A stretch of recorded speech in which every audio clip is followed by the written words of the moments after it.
Ladies and gentlemen, boys and girls, children of all ages, this is the greatest time of the day. From the center of the universe, New York City, it's the main event you've been waiting for. It's time to go in the cage with Cyclone.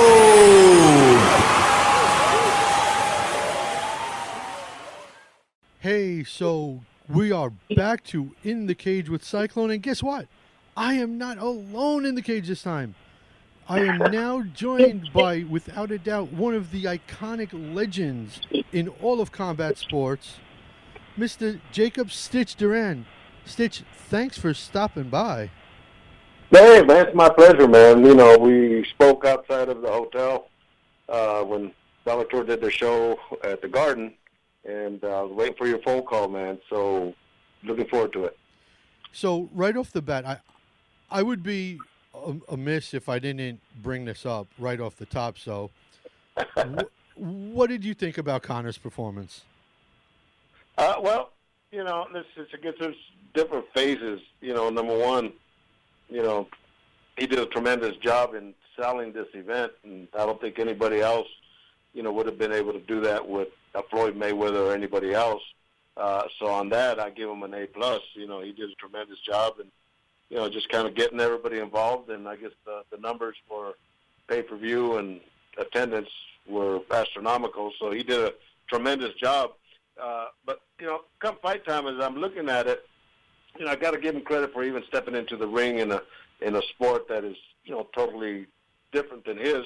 But there was a little lack of boxing skills. You know, I think, you know, in the early rounds when he started doing the fist, you know, the backhand fist, you know, on the back of the head and all that was a little bit of the MMA. And I know he kind of got Floyd in that position.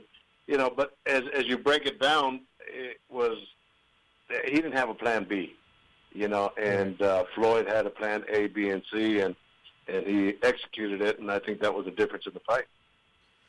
Now, as far as the other fights on the card are concerned, because it wasn't just Floyd and Conor, right? Was there anybody that you looked at and said, "Wow, this was like a true performance of the night," sort of deal? Well, you know, Badu Jack, you know, I've always been a big fan of his, and, you know, I do go by Mayweather's gym every once in a while and just kind of shoot the shit over there with the guys, and, you know, so I know Badu, and I think he did a tremendous job, and, you know, he's in the same weight division as Andre Ward, and so, you know, on a business side, you know, he kind of had to look at him and see how he would fare with an Andre Ward, but I think he did a tremendous job with Cleverly, just took him to school. Now, at least for me, on the complete polar opposite end of that spectrum, I have to say was Tank Davis. Yeah, I didn't see that fight. I mean, I'm a stickler in any combat sport for that matter, for guys that are missing weight, and then to be so nonchalant about it, as he was with the, I missed weight. To lose your title, I mean, whether you want to go up the division. Talking about Duran's, yeah, okay, I did see that one. I mean, have some pride in your belt, keep it, and if you want to move up, then vacate it. Don't lose it on a scale for all things. Yeah, you know, that's kind of like a mortal sin in our sport, Cyclone. You know, when you don't make weight, and, you know, for him to come in and then try to showboat, I don't think, you know, that would have been that was a great grandstand for him to, you know, get that worldwide recognition. And, you know, you mentioned the Tank, and shit, I didn't even know who he was, you know, till you know, then you're bringing up all these perspectives, but I think he kind of missed the boat on that one. Right. Now, here's something that now I am a stickler for details. When people say don't sweat the small stuff, that's what I sweat. Okay. And in just about all the footage I've seen of you wrapping a guy's hands, you're always seated right in front of him. on the same level. Conor's guy, which I'm not even going to say should have been you, but it should have been you. But Conor's guy was always taping him standing up. So is there sort of a difference between standing and sitting to tape a guy up? Well, there's not. I know Tommy McCormick. He's a super guy, and I'm glad if I didn't get the assignment that he got it. But as you get older, you get a lot wiser, Cyclone, and it's kind of tough on the back, when you do that. Right. But you're right. I like to say that. And the thing I noticed about Conor is, and when you wrap somebody's hands, you want their whole attention focused on completing that mission, right? And Conor just kind of leaving his hand out there, and I think he's a little bit to the left side and not really making any kind of eye contact or any kind of conversation with Tommy. And I remember years ago, John Jones always wrapping his hands, and he was doing some videoing, and I'm telling him to open and close his hands and open and close, and he's doing all this, and I said, "Hey man, look, you got to pay attention, man." So he kind of threw that in his video. Oh yeah, just schooled me, man. But that's the point when a fighter is getting ready to go into combat, and it's really the first step of him, getting in there and throwing blows, and to have that one, that you got to be focused at that point. And but yeah, standing up and sitting, it's each person's different preference. I prefer to sit down because you have that eye-to-eye contact. Now, obviously, Conor's, the first one to go from MMA to boxing. There's been some to go from boxing to MMA. I would imagine not just you doing it, so cutman and cornerman can do both. Do you think we're ever going to see the point where refs can bounce between sports? Yeah, well, Tony Weeks is, well, let me put it this way. Tony Weeks is a referee, a great referee in boxing, and he's a judge in the MMA world, so he's made that transition. But, you really have to be in the game, study the game. I'm talking about martial arts. If you're a boxing guy, you have to be in there and you have to train with these guys and understand what all these techniques are and all that. So, it's going to take an advanced referee to be able to do that. Are we going to see it, soon or in the future? I don't know. That's a good question, and I guess we're going to have to wait and find out and see what happens. But you definitely, just like everybody wants to be a cutman, and they ask me what's required to be a cutman, and like I tell them, you got to spend hours and days and weeks and months and years in the gym working with these fighters and knowing what these fighters are going through, not only on the physical side but the psychological side. And I think, as a referee, to make that transition, you have to be in that same category. Now, did you hear that Freddie Roach has said that he's going to be cornering GSP at the Garden in November? No, I haven't heard that. Yeah, do you think it would I mean, look, Freddie's a genius mind, but against Bisping, do you think that would help? George is good at what he does in so many aspects. Freddie's good at what he does in the boxing industry, but they're two different sports, and if anything, just, the confidence level of maybe, getting George physically and mentally prepared for this kind of combat, I don't think it's gonna hurt him. I think, in the long run, we'll see if it benefits him at all. But I guess I would expect him to go toe-to-toe with Michael Bisping, because Michael likes to throw down. So, that might not be a bad thing. Now, you've been, obviously, I don't even want to bring up the D word, but Dana, now with Scott Coker. Obviously, there's differences between the two men. I mean, it's legendary stories from everybody that's crossed over. Are there any similarities between the two? Well, there used to be. When I first started with the UFC, actually even before I started with the UFC, before Lorenzo and Frank bought the UFC, Dana was in the gym, as we'd be training fighters, And, he was a down-to-earth guy. We always said hi to each other and what have you not. And, then the success level kind of changed him a lot. Scott Coker, I've known him for over 30 years. When I had my school of kickboxing in Fairfield, California, we used to fight under his cards, and this is way, way before Strikeforce. And believe it or not, the same Scott Coker that I knew then, 30 years plus, is the same Scott Coker that we see right now. And, the thing about it, he handles pressure a lot different and a lot better than a Dana White. And, a good example was when Fedor and Matt Mitrione were supposed to have their first battle in San Jose. That was a big event for Bellator, but it was even a bigger event for Scott Coker because it was in his backyard. And when the fight fell through at the weigh-ins because of Matt having kidney stones, Scott was composed and, didn't freak out or anything like that. And, he understands the nature of the game, and he responded according to that. So, yeah, Scott is Scott, the same guy I've known for many, many, many years. So what actually was the turning point that led you to wanting to become a cutman? You know what? It's funny. My son asked me that yesterday, and, he's 23 years old, and he's kind of grew up in the game. And I just kind of had to go back and kind of rethink that question because I just didn't expect it from him. But, I had my own school of kickboxing. Well, let me kind of go way back to square one. And I grew up as a farm worker in the San Joaquin Valley of California. And I wanted to get out of there, so I joined the Air Force. And in 1974, I was stationed in Thailand, and I saw my first Muay Thai fights there.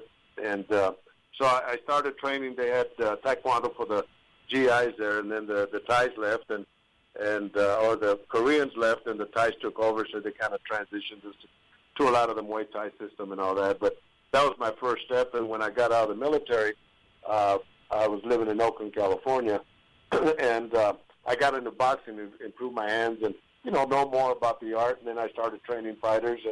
And then, years later, I moved to Fairfield, California, which is about 40 miles outside of Oakland. And I opened up my school of kickboxing. And there I trained fighters and I promoted fights. And I had to learn to be a cutman because of the economics. Plus, I liked doing it, and they just kind of floated to the top. And I became real good at it, where I was getting calls for boxing and kickboxing. And, I think it's been like 21 years ago, I just kind of packed my family up and moved to Vegas to be a cutman. And when I got here, I'd be in the gyms and I'd see, I thought all the great trainers in the world were in Las Vegas. But what I got to see their work, and I said, you know what, I could do that, and I could do that. And so I started training boxers, and from there, but just kind of being a cutman, always floated to the top. And, that's where I did my concentration. And, I had an 8-to-5 job, so I really couldn't give the fighters 150% of my time because, you get up in the mornings and you run and, you do, training here and you do training there. And being that I had a job, I couldn't do that. So I focused more on being a cutman where they would just call me, for the fight. And that worked out fine for me. So everything has its purpose. So is there a difference between wrapping hands for a MMA fighter and a boxer? No, the technique is pretty much the same. If it works for boxing, it should work for MMA. The only difference is that the MMA gloves, because they're 4 ounces, you just can't put that additional extra padding that you would if you have 8 or 10 ounce gloves in boxing. But the technique of the gauze and the tape, the angles of the tape and the pressure and, looking at the injuries, the metacarpals or, the knuckles, the thumb or the wrist, then you could address those in both sports. So, no, it's pretty much the same. Now, Stitch, listen, we have to take a really quick break. Can you stick around? Oh, sure, no problem. All right, guys, keep it right here on BWRN on Spreaker, and we'll be right back. This is Frank Edgar. This is the Barbarian Tim Bosch. I'm World Series of Fighting undefeated lightweight champion Justin Gaethje. MMA legend, UFC Hall of Famer, Bisping. Check it out. Hey, you got the guts. Step in the cage with Cyclone. Okay, we're back with the best cut man on this planet, Stitch Duran. So, What would you tell someone that wanted to become a cutman? Well, just like I mentioned, and I get these type of calls all the time, and but what I tell them, and like I said, you got to spend hours, days, weeks, months, and years in the gym. First and foremost, I get paramedics, I get doctors, I get nurses. Everybody thinks because they're in the health industry that they could come out and do this, but you have to understand what a fighter goes through. You got to understand, when they get hit, you get that little buzz. You got to understand, what's going on through their head, and then as you're doing that, then you got to learn to practice, wrapping hands in the gym, and you donate all your time for many, many years. And I tell these guys, if you do it for the money, you do it for the wrong reasons, because not everybody is as fortunate as me, and I've been very fortunate to say I could do this full time. And but really, when it comes to getting in the ring and working with a fighter, is the number one asset is keeping your composure.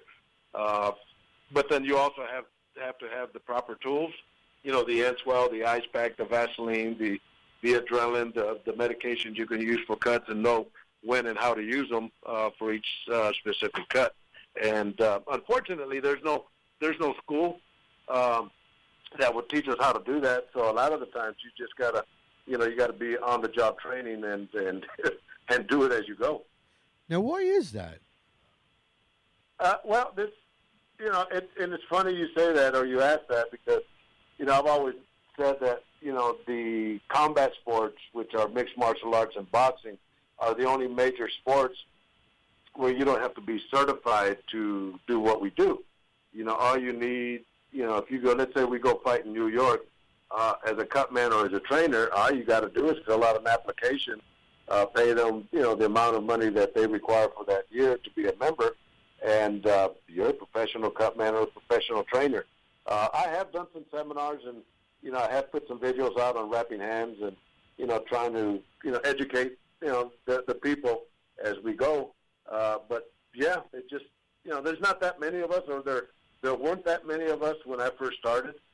Boxing for the most part was the primary area for cutmen, and there weren't that many of them. But now that MMA has exploded, there's cutmen throughout the world, and so I think Steve Mazzagatti, the referee that is no longer working in any UFC events, said years ago, he said, Stitch, you revolutionized being a cutman, and I think I've done that, by example and by teaching and by helping everybody. And the way I tell people, because when I was learning to be a cutman years ago, Cyclone, I did a fight in Richmond, California, and actually I was there as a spectator, but one of the guys did a good job of working the cut, and this was boxing. And so I went over there, and I asked him, I said, I'm learning to be a cutman.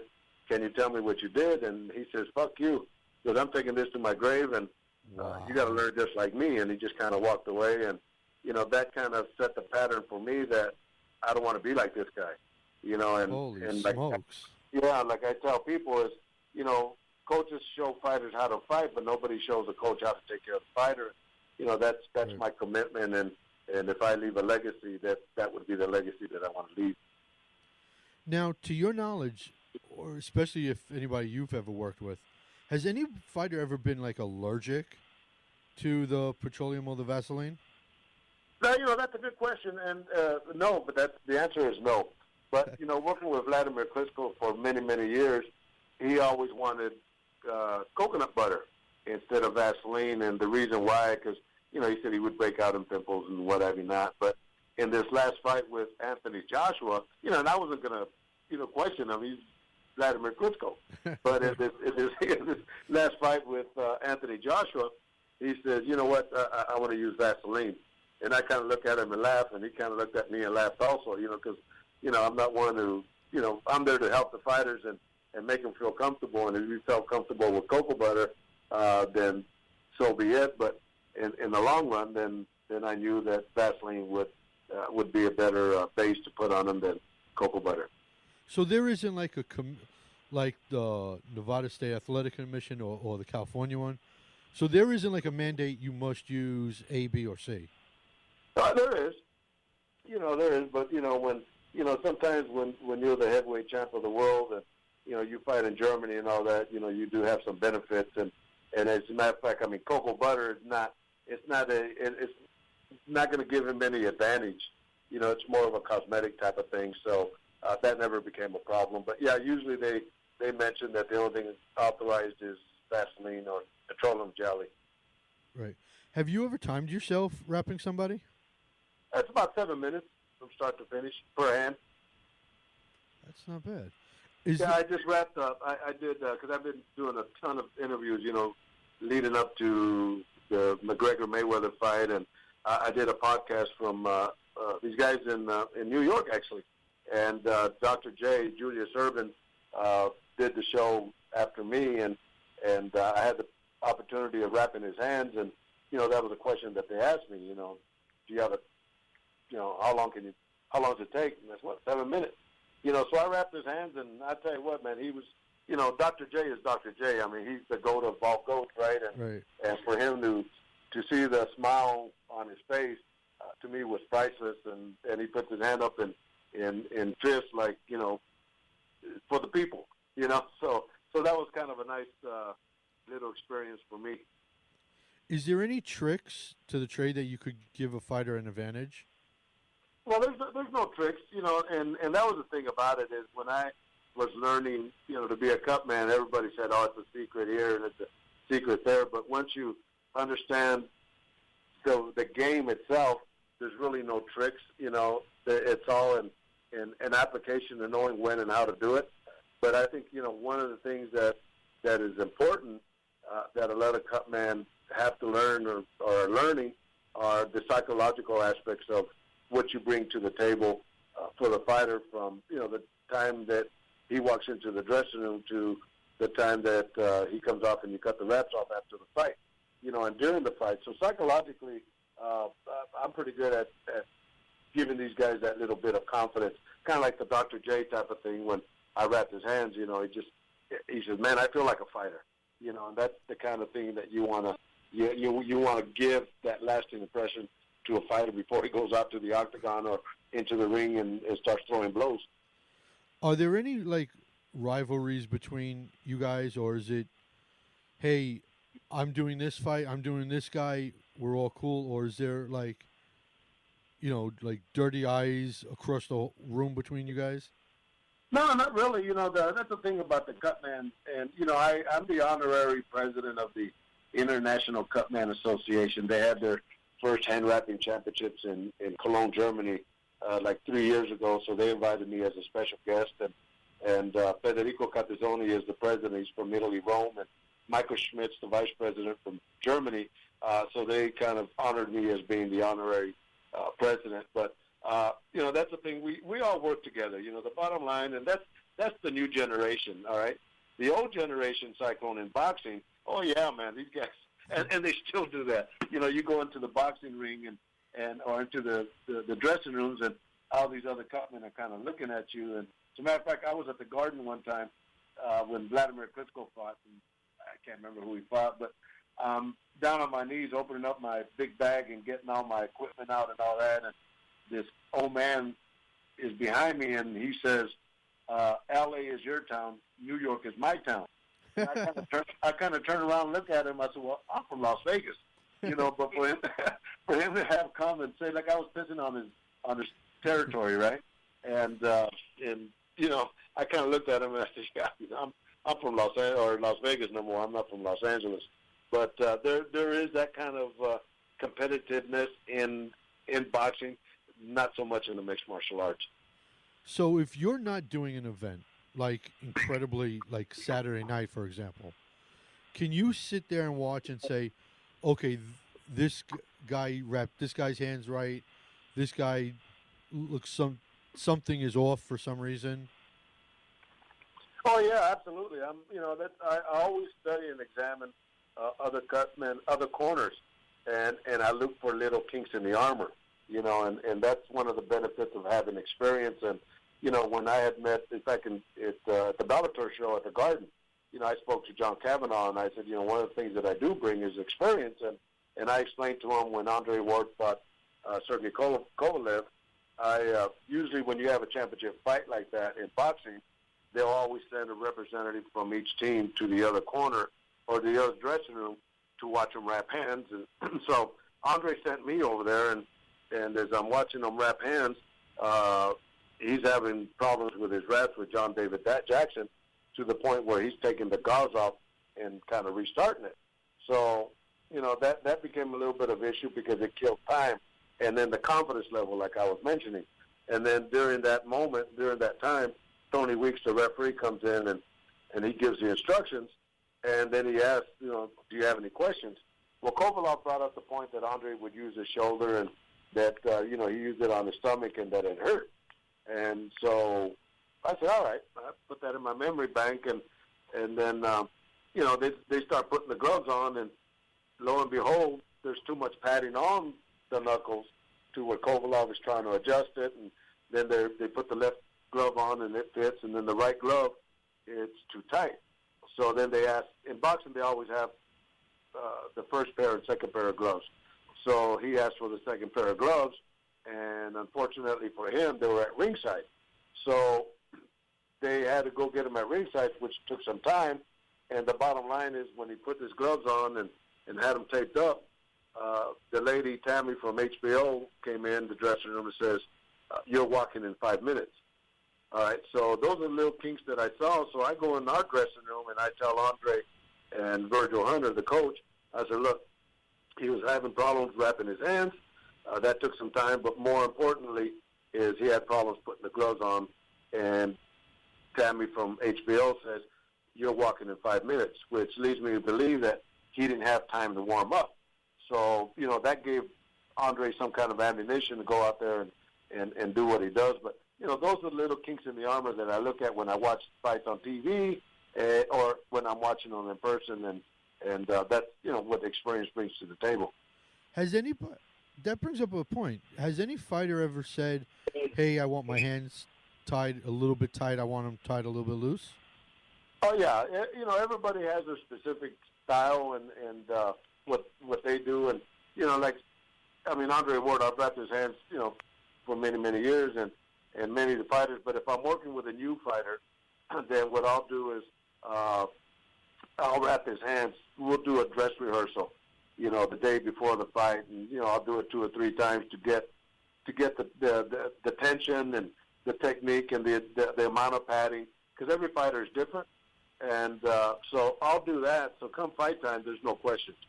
I'll go ahead and give them the wrap. But, a lot of the Russian fighters, man, they like their hands wrapped real, real tight. And it's fine with me, So whatever they want, I'll give them. Heading up to a fight night, is there anything ritual-wise that you do? Oh, yeah. I have my system, and, discipline factor for me is a key element.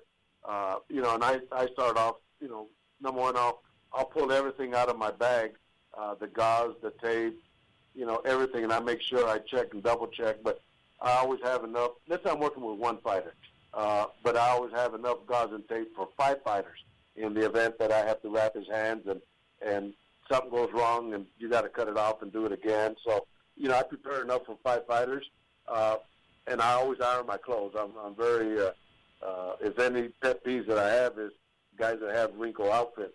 And so those are rituals that I do and that's more of a disciplinary thing for me, Cyclone, than necessity. But it's something I've done, from the start of my career, and those are the values I try to teach my kids. Is you set up a pattern and you stick to that pattern, especially if that pattern works.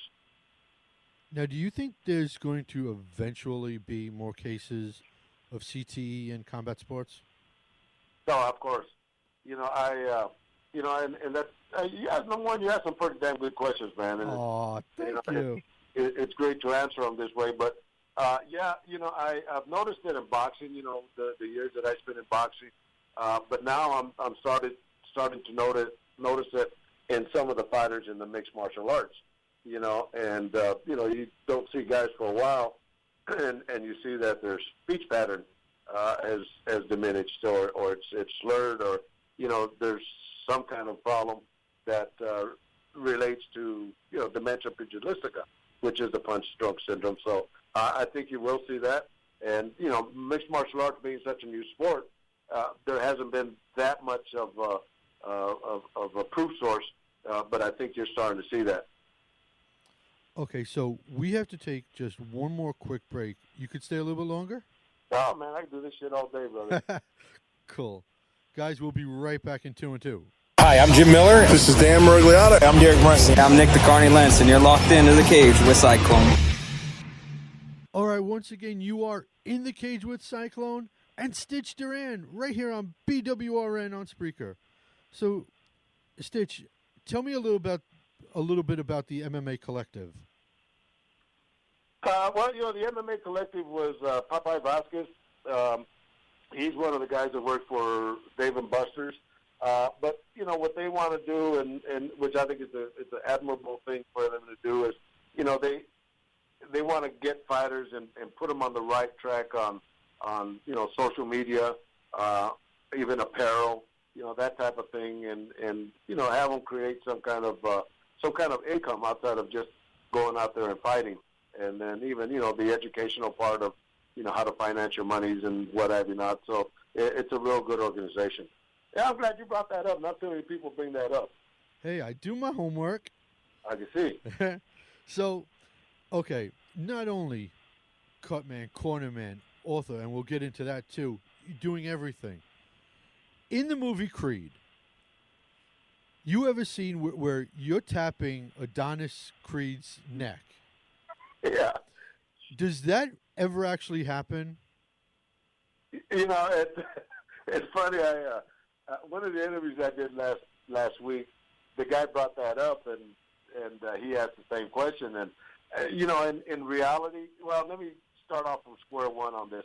Ryan Coogler, the young director, where he wrote and directed the movie Creed. Everybody thought it was Stallone, but Ryan Coogler, the young kid that filmed and did Fruitvale Station with Michael B. Jordan, he's the one that brought it up right at the last instance. He goes, "What do you think about that?" I said, "I think it's a great idea." But in the reality of boxing, and let's look at Adonis's eye. It was completely closed.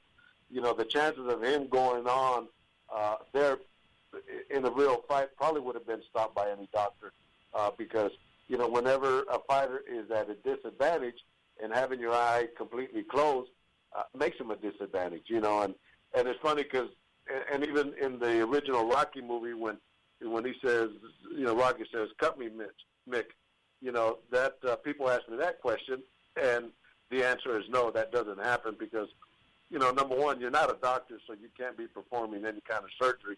But number two, and which is worse, is you have the damage of the eye that's closing up, and then if you cut it, then you're going to have a double negative because now you're going to have blood going into the eyes.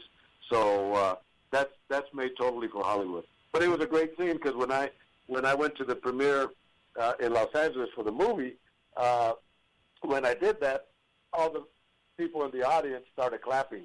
So it was an ingenious technique on Ryan Coogler. I gotta admit, now that I'm thinking back, it actually was one of the highlights. Yeah. And then even also there was a scene when Rocky throws up in the ring when he's working with Michael B. Jordan, right, or with Adonis, and he's sick, he has the cancer and all that, and they're doing pads, and me and Padman and Malik, we're walking out of the gym, and I yell at Rocky as I take care of him. He's still a young pup, but when we didn't know what was going on because number one, it was in Philadelphia and it was freezing, so the gym is actually up in the second floor. So instead of going all the way outside and out of film, the film, we were at the bottom of the stairs, and I hear Adonis yell out, "Stitch!" when he's carrying him out. He yells out, "Stitch!" Right. And man, I'm ready to jump back in the ring, and I'm thinking, wait, this might be Hollywood. So I kind of waited, and then excuse me, the next day, every morning I would always go to Michael B. Jordan's trailer, and I would wrap his hands before we started shooting. And I said, Michael, I'm not one to kiss ass or anything like that, but that scene right there, it gave me chills. And the reason, I'll tell you the reason why, because when we walked out of the gym, you know at that point that, I'm your cutman, and my job was to take care of you, Adonis. So as we walk down, you're doing pads with Rocky. Rocky gets sick, and you're looking for help. And being that you know that I'm the one that takes care of you, and I had just left, you're yelling out for me. I said, that gave me chills. And, I hope you guys use it. And they did use it, so that was another thing that, another part that I really liked. Now, when did you decide to first write the book From the Fields to the Garden?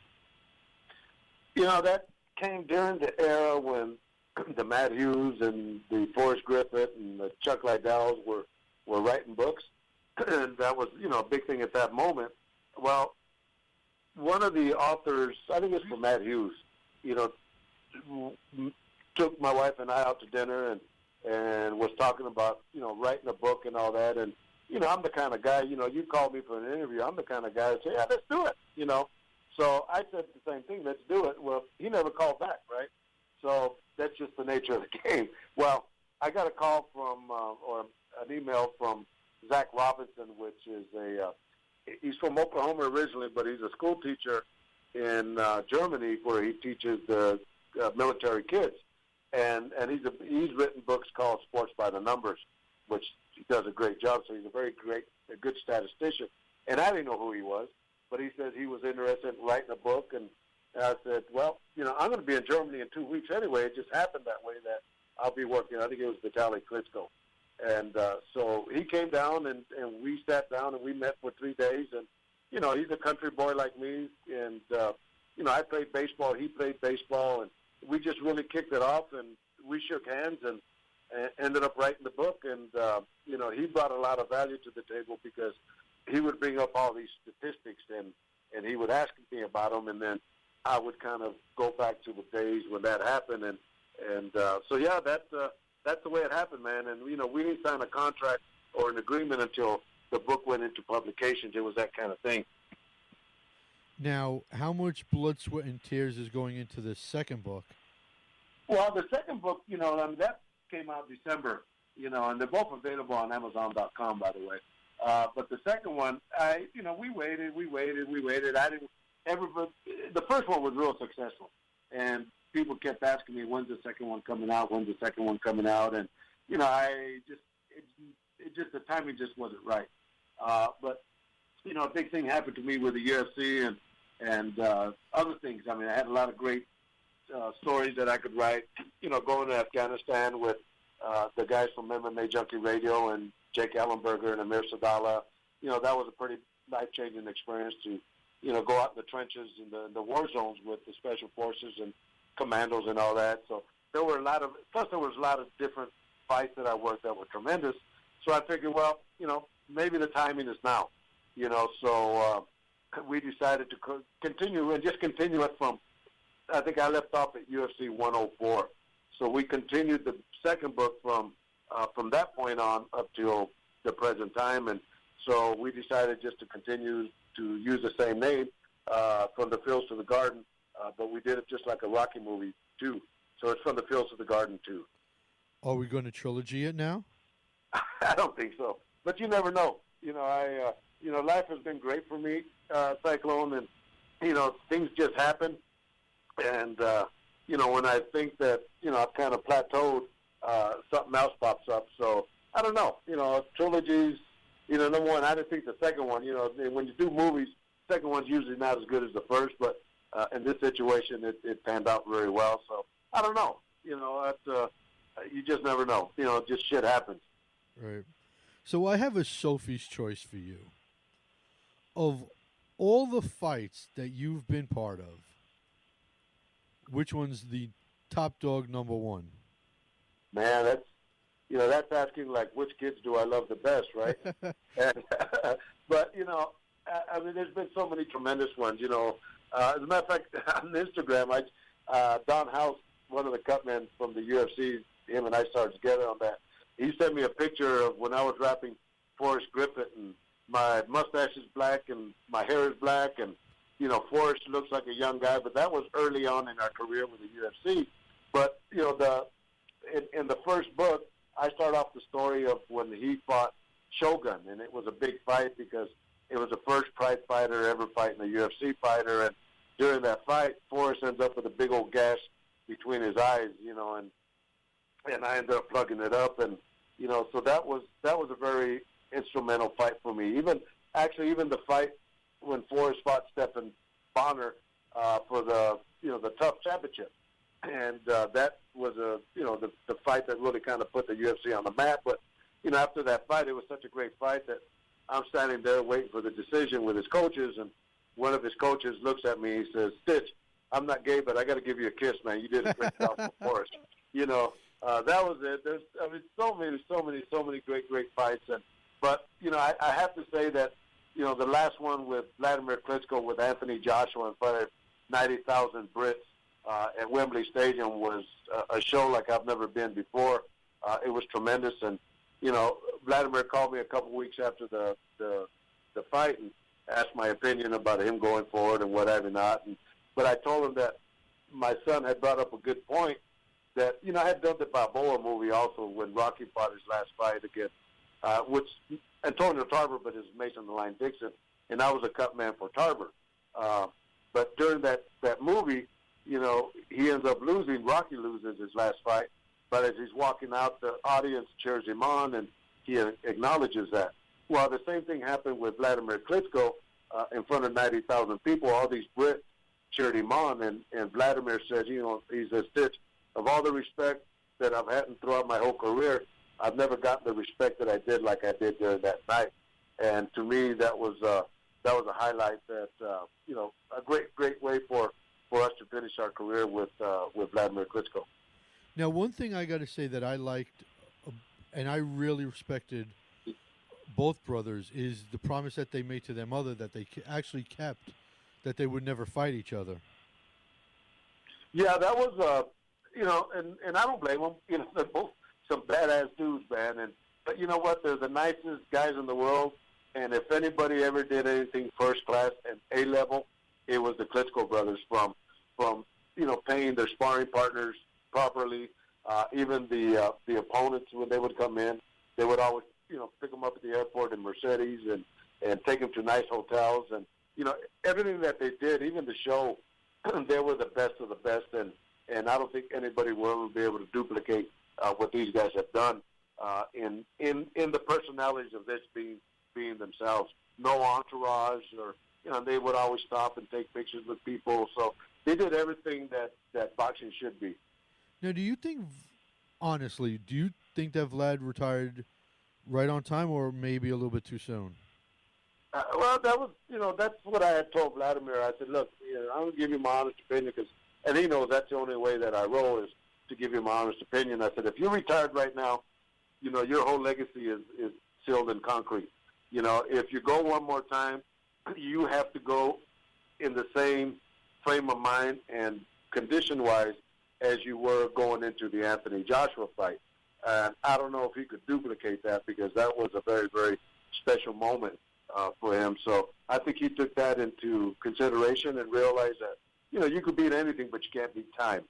And I think for him to, do that and go out that way was the perfect way for him to retire.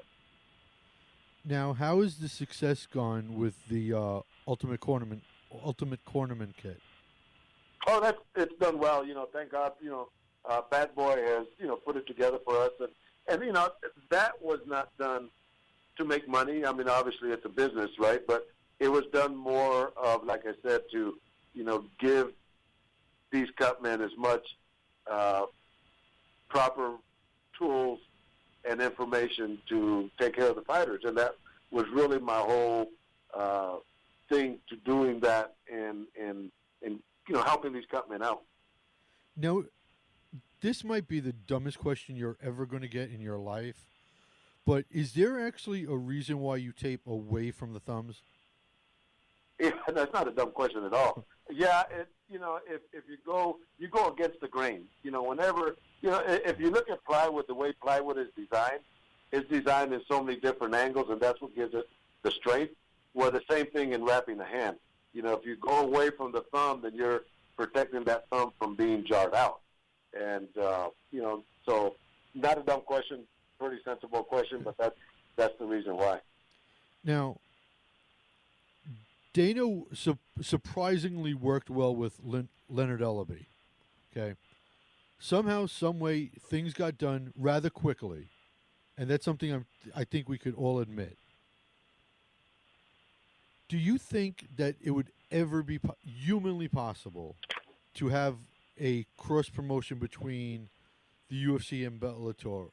You know, like a Michael Chandler against a Justin Gaethje, for example. That would be a good thing. I think just like football. Right. Yeah, you're that type of scenario. I think it would be a great idea. Whether it's going to happen or not, I think the chances are slim. At least not within the next 4 or 5 years. But it might happen down the road. And I think, to me, it makes so much sense, and especially as big as the mixed martial arts are growing, and they're growing in leaps and bounds. And there's other organizations that have considered that. But to have UFC fighters fight Bellator fighters, or fight fighters from one or any other organization, get the best of the best fighting each other. Right. Okay, so and you do that in boxing, because you would have Don King fighters fighting with a top-ranked fighter, and so it does happen in boxing. You would have a WBC fighter fighting a WBA fighter. So it does happen, and it would be nice to see. I mean, because if two, look, I would imagine to be at that level, you got to be an egomaniac.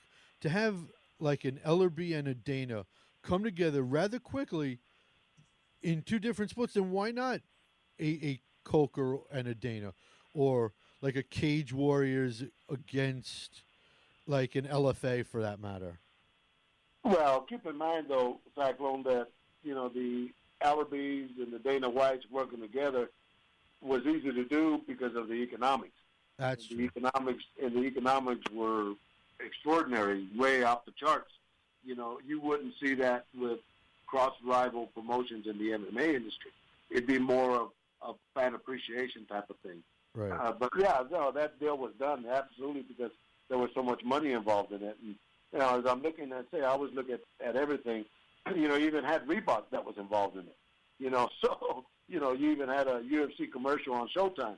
That was done. So it was something that would benefit both people when it came to dollars and cents, and there was a whole lot of dollars and cents that they made for each other. Okay, so one last one before we go. I have a segment on the show where we raffle off prizes for Facebook fans. So I was wondering if you would be willing to help pick that particular lucky person. Oh, sure. Okay, so pick a number between 1 and 6. 1 and 6, I'd have to go with 5. Okay, so Brian Horan is the winner, and here's his question to you. Oh, it's a timely question, too. So do you think the Conor Floyd situation, and that's what he called it, situation, helped or hurt boxing? Oh, no, I think it helped boxing. I think it helped both sports, number one, and, just the hype was tremendous. Nobody's ever going to be able to duplicate what they did. And, even now, listen, for the whole month before that fight, I was doing interviews, and everywhere I went, even China, people were asking about that fight. So it brought a lot of attention to both sports. And, and even Fight Week, I think I did like 20, 30 interviews, and here I am now, doing one with you regarding that. So, no, it definitely brought a lot of attention to both sports, and it definitely didn't hurt boxing. But that was a good question, Ryan. All right, cool. And Brian will be in touch with you soon, too. So, Stitch, right. I want to thank you very much for your time. It has been absolutely incredible, Stitch. I am so humbled that you came into the cage with me. Oh, anytime, brother. Next time we really got to do it again, huh? Absolutely. But good questions, man. I like that, and when guys do their homework outside of just throwing questions out, it's a good feeling. So keep doing what you're doing, Cyclone. Thank you so much, and we'll talk soon. All right, my man. All the best. All right, bye-bye. Oh, my God. How great was that, everyone? Stitch giving me all that time. Wow. I am, just in awe and in shock. So here's what I want you guys to do. Remember, head over to In the Cage with Cyclone on Facebook. Follow that page. You could be like Brian Horan and be a winner. I have plenty of raffles, plenty of prizes too. So, just to let you guys know, I won't be back in the studio until September 25th with a live show. But remember, like I said, keep following along on that page for updates, because I want to try to maybe squeeze in 1 or 2 more of these specials also. So follow me there. Follow me on Twitter at CYCIE19. Check out all my MMA articles on boneheadpicks.com. And as always, as usual, anything you want to know about me, head over to cyclonecomedy.com. So, until September 25th, remember, just because you're not an athlete doesn't mean you cannot be an athletic supporter. Bye-bye.